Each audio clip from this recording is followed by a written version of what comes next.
Pas përfundimit të mbledhjes së qeverisë këtë të njëjtë, Ministri i Shëndetësisë dhe Mirëqenies Sociale njoftoi se qeveria ka miratuar ngritjen e Komisionit të Çmimeve të Barnave, një hap sipas saj për më shumë transparencë, për shpejtim të procedurave dhe furnizim të qëndrueshëm të barnave.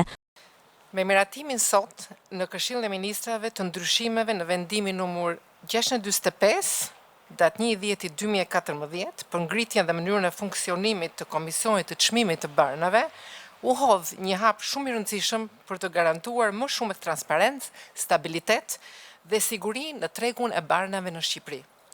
Ky vendim vjen si një përgjigje ndaj nevojës e hershme për përmirësimin e metodologjisë të përcaktimit të çmimeve të barnave, për shpejtimin e procedurave dhe garantimin e furnizimit të qëndrueshëm me barna për qytetarët. Ndryshimet e miratuara synojnë disa pikat shumë të rëndësishme.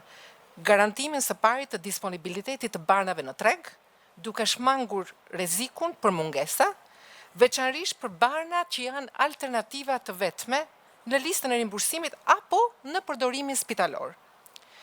Rritjen e transparencës dhe profesionalizmit në procesin e përcaktimit të çmimeve, përmes një metodologjie më të qartë dhe më të qëndrueshme, e cila mban nën kontroll çmimet, por njëkohësisht krijon mundësi për përthithjen e barnave të reja dhe inovative në tregun shqiptar.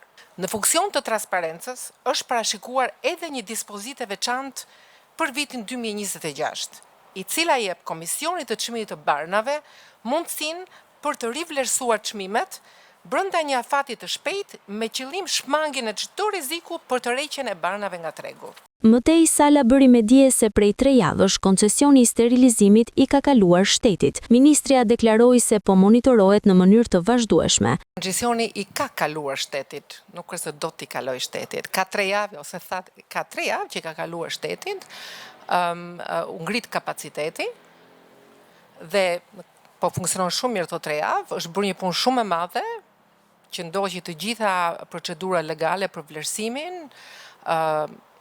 dhe mënyrës të kaloj, është ngritur shoqëria, siç e dini shtetërorët, dhe po bëhet një punë shumë e mirë në këto 3 javë dhe po monitorohet në mënyrë të vazhdueshme. Sala u pyet edhe për nismën për personat e prekur nga diabeti tipi 1. Ajo u shpreh se brenda vitit 2027 synojnë të rimbursojnë trajtimin për personat e prekur.